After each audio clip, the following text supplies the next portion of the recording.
한 사람이 잘 다려진 정장을 입고 모르는 사람의 손을 잡는데 $50를 지불하는 모습을 상상해 보세요. 낮에 길을 걸으며 얼굴이 붉어질 정도로 부끄러운 물건들을 파는 자판기. 그리고 전 세계 절반은 발을 들일 수 없는 한 섬이 있습니다. 이것이 바로 일본의 현실입니다. 정중한 인사와 벚꽃 뒤에 숨겨진 일본은 우리가 일본 문화에 대해 갖고 있던 모든 선입견을 완전히 뒤집는 복잡하고 매혹적인 나라입니다.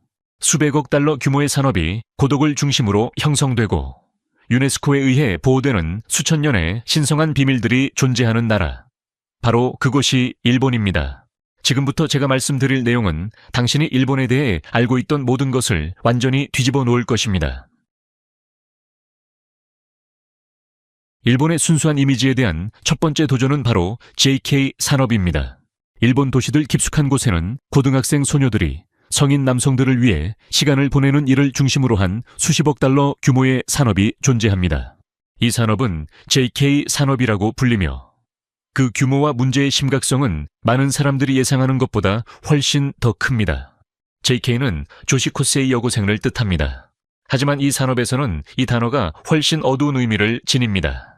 수천 명의 10대 소녀들이 성인 남성들과 시간을 보내기 위해 파트타임으로 일하는 업소가 존재합니다.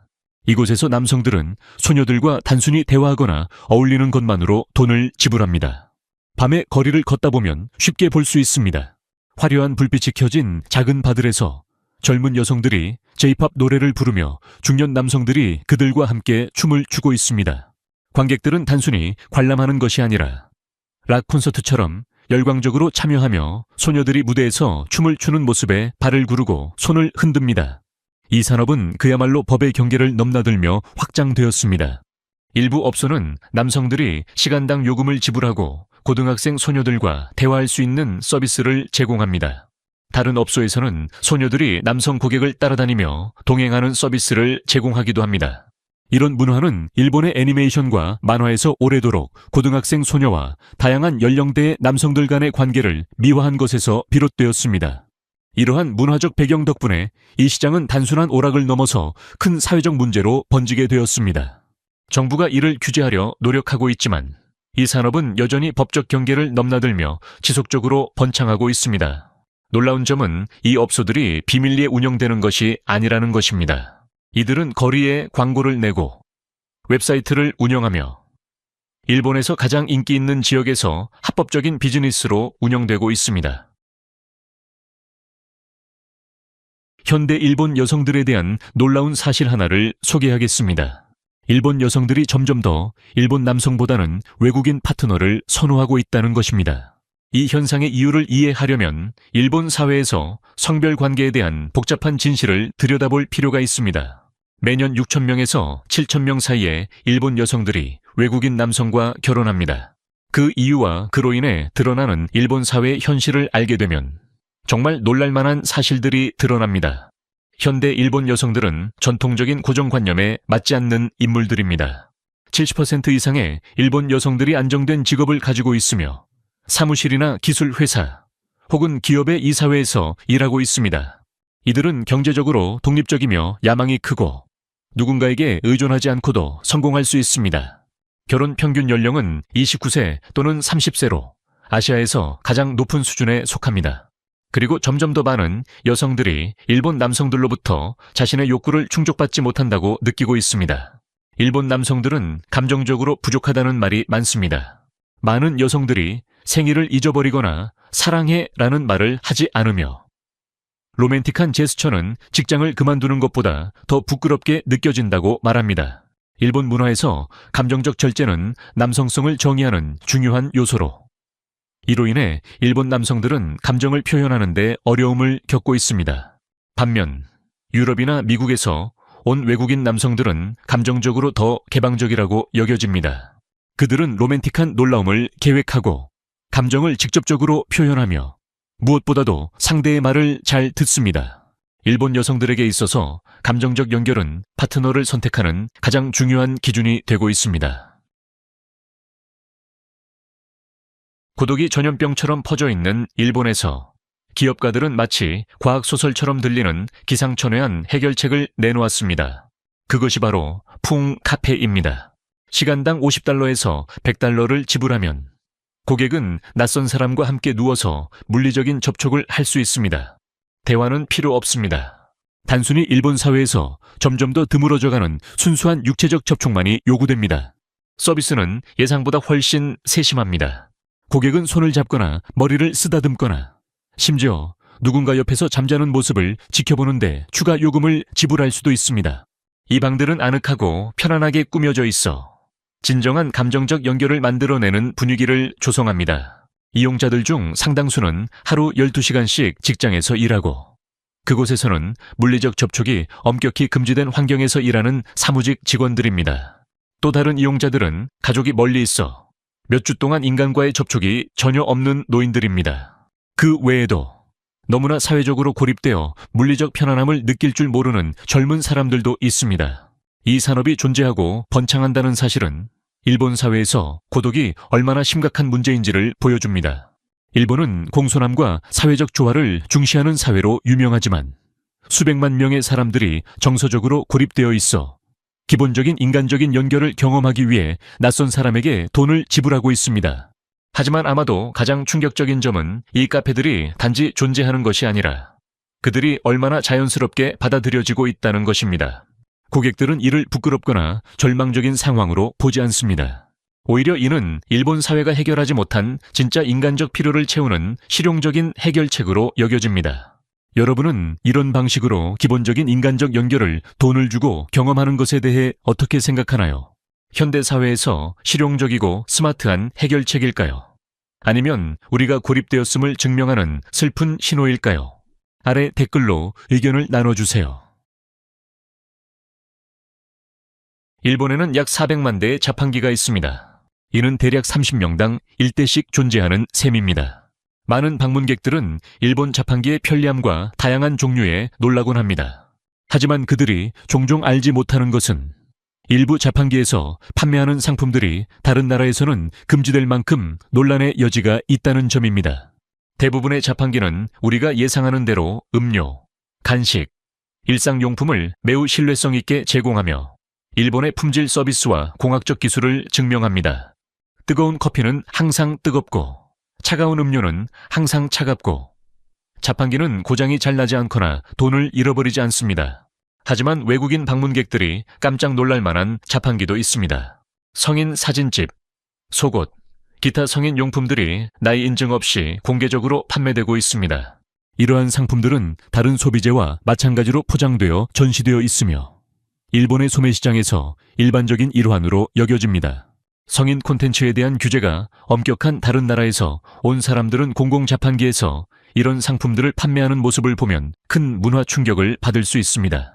이러한 자판기들은 종종 어린이가 자주 오가는 지역에서 24시간 운영되며 대부분의 서양 국가에서는 상상할 수 없는 상황이 발생합니다. 특히 놀라운 점은 일본의 접근 방식입니다. 이런 자판기들은 숨겨져 있거나 특별한 경고문이 붙어 있는 것이 아닙니다. 그들은 커피나 신문 자판기와 함께 마치 차이가 없는 듯 존재하고 있습니다. 일본 해안에는 여성의 발길이 1000년 넘게 닿지 못한 신성한 섬이 있습니다. 그것은 단순히 낡은 규칙이 아니라 일본 정부가 이 고대의 금지를 여전히 엄격하게 시행하고 있는 곳입니다. 오키노시마는 단 0.7평방킬로미터에 불과한 작은 섬이지만 여전히 세계에서 가장 성별 제한이 엄격한 장소 중 하나로 남아 있습니다. 고대부터 오키노시마는 바다의 신인 신토 신들의 거처로 숭배받아왔습니다. 이 섬에 들어갈 수 있는 사람은 남성뿐이며 이들조차도 매우 엄격한 정화의식을 거쳐야만 섬에 발을 들일 수 있습니다. 섬에 발을 들이기 전 방문자는 완전히 옷을 벗고 바다에 들어가 몸과 마음을 정화해야 합니다. 예외는 없습니다. 외국의 고위인사들이 방문하더라도 의식을 건너뛰지 않습니다. 더 놀라운 사실은 2017년 유네스코가 오키노시마를 세계문화유산으로 지정했다는 것입니다. 이는 여성이 출입할 수 없는 고대의 금지를 문화적으로 보호할 가치가 있는 전통으로 인정한 것입니다. 성평등이 전 세계적인 우선 사항이 된 시대에 일본은 어떤 전통은 현대의 사회적 가치를 초월해 신성한 것으로 간주할 수 있다고 주장했습니다. 오키노시마의 고대 의식들은 1000년이 지나도 거의 그대로 유지되고 있습니다.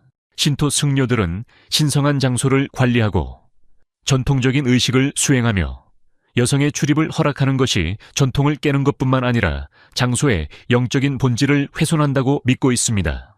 유네스코가 여성을 금지하는 장소를 문화유산으로 인정한 것에 대해 어떻게 생각하시나요? 천년된 전통이 현대의 평등 가치보다 우선해야 한다고 보시나요? 아래 댓글로 의견을 나누어 주세요. 게이샤에 대해 우리가 알고 있는 모든 것이 사실은 잘못된 것일 수 있습니다. 대부분의 사람들이 가진 로맨틱한 이미지와는 달리 실제로 게이샤의 역사에는 훨씬 더 놀라운 진실이 숨겨져 있습니다. 오늘날의 게이샤는 모두 여성으로 전통 일본 예술에 대한 뛰어난 솜씨로 알려져 있습니다. 하지만 최초의 게이샤는 남성이었습니다. 이 남성 연예인들은 타이코모치라고 불리며 고위 관료들과 사무라이 전사들에게 고급 오락을 제공했습니다. 그들은 유머 감각, 음악, 대화술에 능숙하며 고급 사회 모임에서 세련된 오락을 제공했습니다. 사실 게이샤라는 단어는 예술가를 의미하며 성별과 관계없이 사용될 수 있었습니다. 여성 게이샤는 이후에 등장했으며 그들은 노래와 춤, 그리고 남성 고객들을 선호하는 특성 덕분에 점차 주류로 자리 잡았습니다. 시간이 지나면서 남성 게이샤는 점점 사라졌고 직업은 여성화되어 그 기원이 가진 남성적 성격은 거의 사라지게 되었습니다. 오늘날 일본에서 남성 게이샤는 손에 꼽을 정도로만 존재합니다. 이들의 존재는 대부분 사람들이 잊고 있는 전통에 살아있는 증거로 남아있습니다. 이 남성들은 여성 게이샤들과 마찬가지로 엄격한 훈련을 받으며 샤미센 연주, 고전적인 춤, 그리고 차, 의식 수행 등 전통 예술을 마스터합니다. 놀라운 점은 이 고대 직업이 현대 일본에서도 여전히 그 정체성을 유지하면서 적응하고 있다는 것입니다. 오늘날의 게이샤들은 전통 찻집과 고급 오락 장소에서 공연하지만 호텔, 기업 행사, 문화축제 등 새로운 장소에서도 공연을 하며 국제적인 방문객들에게 일본 전통을 소개하고 있습니다. 이제 여러분의 인간관계에 대한 이해를 완전히 뒤흔들 수 있는 것을 소개하겠습니다. 일본에서는 시간을 기준으로 가족이나 배우자를 빌릴 수 있습니다. 이 산업은 매우 성공적이어서 연간 수백만 달러의 수익을 올리며 가짜 관계가 필요한 수천 명의 고객들에게 서비스를 제공합니다. 이 개념은 마치 과학 소설처럼 들릴 수 있지만 매우 정교한 시스템입니다. 도쿄와 다른 대도시에서는 특정 기준에 따라 가족을 빌릴 수 있는 서비스를 제공합니다.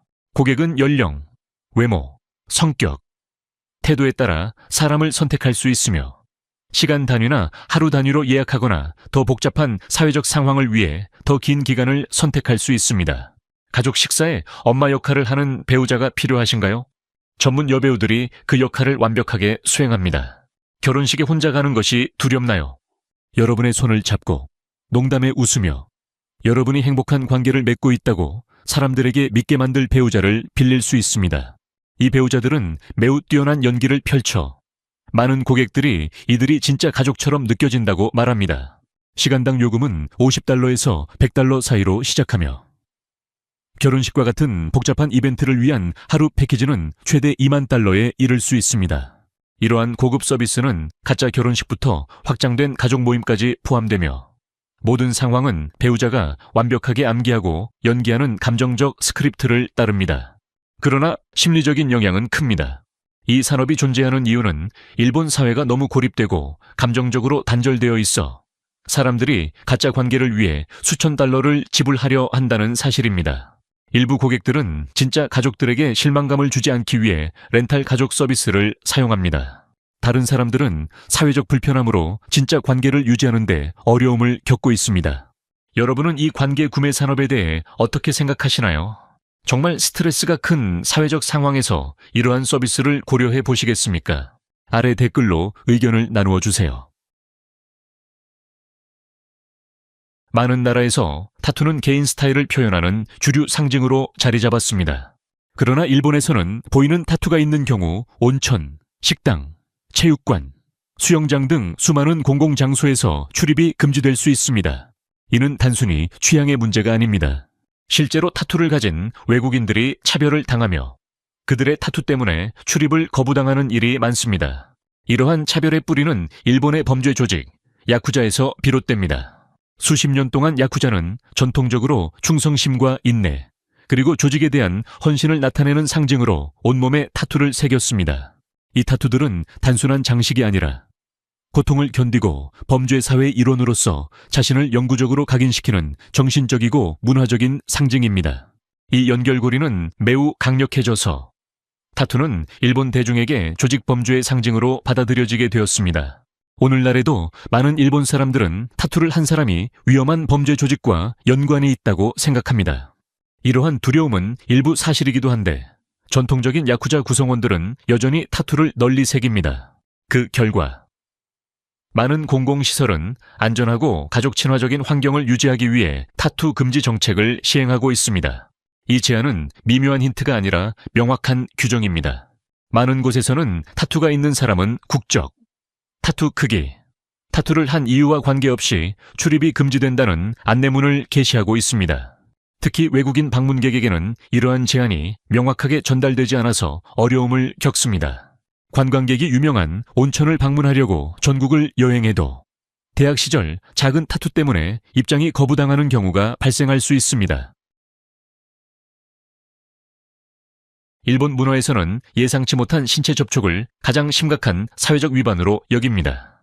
일본을 방문하는 사람이라면 이 규칙을 이해하는 것이 매우 중요합니다. 다른 문화에서는 무해하고 친근한 제스처로 보일 수 있는 것들이 일본에서는 매우 무례하거나 심지어 위협적으로 여겨질 수 있습니다. 이 문화적 규범의 기초는 수세기 전에 개인 공간과 존엄성을 중시하는 개념에서 출발했습니다. 신체 접촉 없이 허락 없이 접촉하는 것은 기본적인 존중과 배려를 위반하는 것으로 간주됩니다. 따라서 대부분의 서양 국가에서 흔히 사용하는 악수도 일본에서는 권장되지 않습니다. 대신 존경을 표하는 방식으로 인사는 고개를 숙이는 것입니다. 인사의 깊이와 지속 시간은 존경의 정도를 나타냅니다. 상급자나 연장자와의 대화에서는 고개를 깊게 숙이기도 합니다. 이 규칙은 모든 형태의 캐주얼한 신체 접촉에 적용됩니다. 누군가의 어깨를 톡톡 치며 주의를 끌거나 등 두드리기 또는 친근한 제스처로 여겨지는 어떤 행동도 일본에서는 매우 불쾌하게 받아들여질 수 있습니다. 공공장소에서 애정 표현은 더욱 문화적으로 금기시됩니다. 1945년 이전에는 이러한 행동이 공공질서를 위반하는 것으로 간주되어 법적인 처벌을 받을 수도 있었습니다. 전쟁 이후 법은 변화했지만 문화적 태도는 크게 달라지지 않았습니다. 외국인 관광객에게는 이 규칙들이 종종 명확히 설명되지 않고 위반될 때 알게 되는 경우가 많습니다. 친절하게 악수를 하거나 어깨를 두드리려고 했던 방문객은 상대방의 반응을 통해 자신이 심각한 문화적 위반을 했음을 깨닫게 될 수 있습니다. 이것은 일본의 사회적 규범에서 외국인에게 혼란을 주는 모순을 잘 보여줍니다. 일본에서는 공공장소에서 실외 흡연이 엄격히 금지되고 사회적으로 부정적으로 여겨지지만 식당이나 술집에서는 실내 흡연이 전혀 문제가 되지 않습니다. 이 모순적인 정책은 일본 사회가 개인의 권리와 집단적 책임을 어떻게 균형 있게 조절하는지에 대한 흥미로운 통찰을 제공합니다. 일본은 공공장소에서 간접 흡입의 위험을 줄이기 위해 엄격한 법을 시행하고 있습니다. 이 법은 학교, 병원, 정부 사무실, 그리고 사람들이 많이 모이는 실외 공간에 적용됩니다. 벌금도 상당히 크며 금지된 구역에서 흡연하는 경우 최대 세 600달러의 벌금을 부과할 수 있고 개인이 제한된 구역에서 흡연하면 최대 2,700달러까지 벌금을 부과할 수 있습니다. 그렇다면 이게 이상한 점은 무엇일까요? 바쁜 거리나 공원에서 흡연할 수 없는 반면 많은 식당, 술집, 오락장소에서는 실내에서 흡연이 허용된다는 점입니다.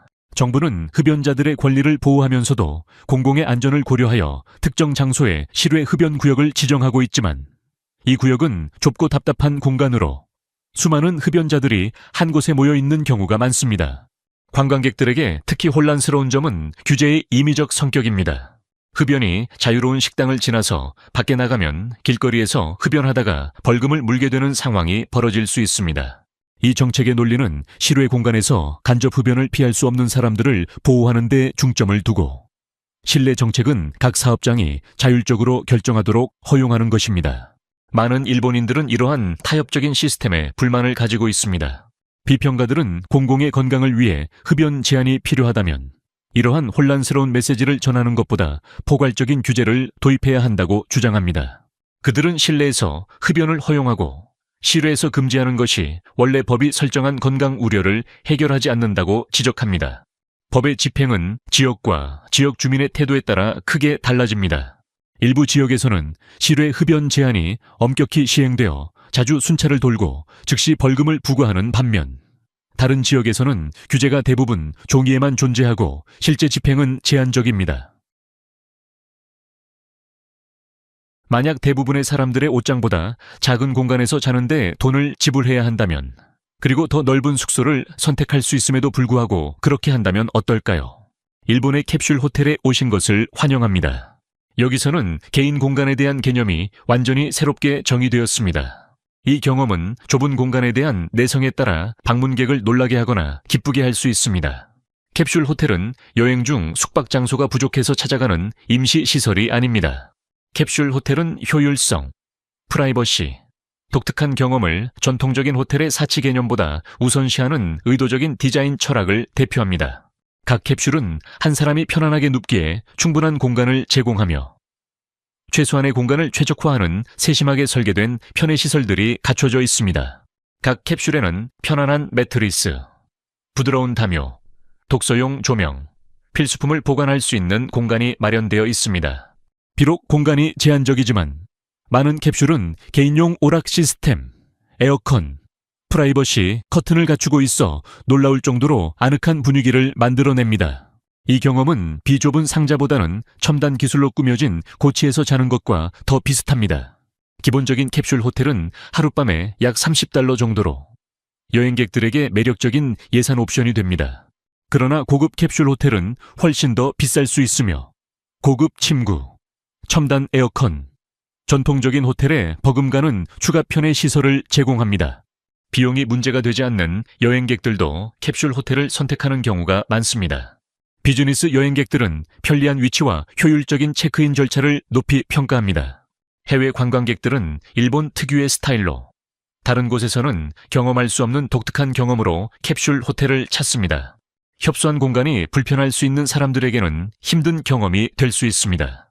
그러나 다른 이들에게는 이 작은 방들이 안전하고 프라이버시를 제공하는 공간으로 일반적인 호텔 방보다 더 편안하게 느껴질 수 있습니다. 일본의 러브 호텔 산업은 대부분의 국가의 관광 산업 전체보다 더 많은 수익을 올리며 성인 활동을 위한 개인 공간을 제공하는 $400억 규모의 제국을 이루고 있습니다. 일본 전역에는 2만 개 이상의 러브 호텔이 있으며 일본의 주요 도시에는 스타벅스와 맥도날드 매장 수를 합친 것보다 더 많은 러브 호텔이 존재합니다. 이곳들은 사회의 변두리에서 은밀하게 운영되는 의심스러운 장소들이 아닙니다. 러브 호텔은 공개적으로 광고하며 전문적인 기준을 유지하고 다양한 고객층을 대상으로 서비스를 제공합니다. 이들 고객층에는 젊은 커플부터 여러 세대가 함께 사는 가정에서 프라이버시를 필요로 하는 기혼자들까지 포함됩니다. 러브 호텔의 테마와 편의 시설은 상상력을 초과하는 범위입니다. 손님들은 왕실 스위트룸, 빈티지 자동차, 우주선 또는 인기 문화에서 영감을 받은 판타지 공간과 같은 다양한 스타일의 방을 선택할 수 있습니다. 일부 방은 헬로키티 테마로 꾸며져 있으며 다른 방은 슈퍼히어로 만화 장면이나 역사적인 시대를 재현합니다. 일본의 러브 호텔이 다른 국가의 유사한 시설들과 차별화되는 점은 제공되는 프라이버시의 수준과 서비스 품질입니다. 많은 러브 호텔은 자동화된 체크인 시스템을 갖추고 있어 인간의 개입을 최소화하고 고객의 프라이버시를 완벽하게 보장합니다. 음식은 작은 문을 통해 조용히 배달되며 고객의 신원을 보호합니다. 이 산업은 하루에 약 140만 명의 고객을 상대하며 전 세계적으로 유명한 애니메이션 산업보다 2배 더 많은 수익을 창출합니다. 이 고객층에는 프라이버시를 원하는 커플뿐만 아니라 휴식, 오락 또는 단순히 고품질의 저렴한 숙소를 찾는 개인들도 포함됩니다. 비록 이 산업이 성인 대상임에도 불구하고 러브 호텔은 다른 고급 숙박시설과 비교해도 손색 없는 수준의 전문적인 기준을 유지하고 있습니다. 일본에서는 좋은 서비스에 대해 팁을 주는 것이 필요하지 않을 뿐만 아니라 오히려 심각한 모욕으로 간주되어 직원이 당신을 거리에서 쫓아와서 돈을 되돌려달라고 요구할 수도 있습니다. 이 문화적 규범은 일본 사회가 일과 존엄성, 그리고 서비스 제공자와 고객 간의 관계를 어떻게 보는지에 대한 근본적인 차이를 반영합니다. 일본에서의 팁 문화는 직업적인 존엄성과 서비스 품질에 대한 문화적 믿음에 뿌리를 두고 있습니다. 고객이 팁을 주면 서비스 제공자는 그들의 평소 서비스가 충분하지 않아서 추가 보상이 필요하다는 메시지로 받아들입니다. 이는 그들이 최선을 다하지 않았다는 뜻으로 직업적 존엄성을 침해하는 것으로 간주됩니다. 식당, 호텔, 그리고 서비스업 종사자들은 자신의 급여가 훌륭한 서비스에 대한 적절한 보상이라고 생각합니다. 이들은 고객이 이미 표시된 가격을 통해 고품질의 서비스를 구매했기 때문에 추가적인 지불은 불필요하고 불쾌감을 줄 수 있다고 믿습니다. 이 문화적 규범은 팁을 주는 것이 일상적인 외국인 방문객들에게 충격을 줄 수 있습니다. 직원들은 관광객들이 팁을 주려 하면 이를 되돌려주며 심지어 작은 금액이라도 돌려주려고 할 때가 많습니다. 일부 사업체는 아예 팁을 주지 말라고 명시한 안내판을 게시하기도 합니다. 일본 문화에서는 감사의 마음을 표현하는 다른 방법들이 장려됩니다. 예를 들어 세심하게 접은 종이접기 그림과 같은 작은 선물이 서비스가 부족했음을 암시하지 않으면서도 진심 어린 감사를 전할 수 있는 방법입니다. 말로 감사 인사를 하고 정중하게 고개를 숙이는 것이 훌륭한 서비스를 인정하는 더 적절한 방식으로 여겨집니다. 일본의 화장실은 화장실 기술에서 큰 발전을 이루었기 때문에 처음 사용하는 사람들은 버튼, 제어 장치, 자동화된 시스템이 너무 많아서 당황할 수 있습니다. 이 화장실들은 단순한 화장실이 아닙니다. 가장 기본적인 인간의 활동을 첨단 기술로 바꿔놓은 정교한 기술 제품들입니다. 전자식 화장실, 즉 워시렛은 1980년대 토토에서 개발되었으며 일본 가정의 80% 이상과 거의 모든 공공시설에 설치되어 있습니다.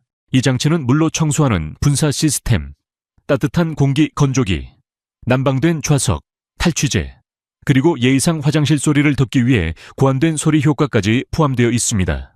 외국인 방문객들, 특히 처음 사용하는 사람들에게 워시렛을 사용하는 경험은 혼란스러움에서 압도적인 느낌을 받을 수 있습니다. 제어판에는 일본어로 된 버튼들이 많아서 어느 버튼이 물을 내리는 버튼인지, 어떤 버튼이 다양한 분사 기능을 작동시키는 버튼인지 알기 어렵습니다. 많은 방문객들이 실수로 찬물 분사 모드를 작동시키거나 물소리가 나는 기능을 활성화시켜 당황스럽지만 흥미로운 상황을 겪기도 합니다. 기능은 기본적인 것 이상으로 발전했습니다.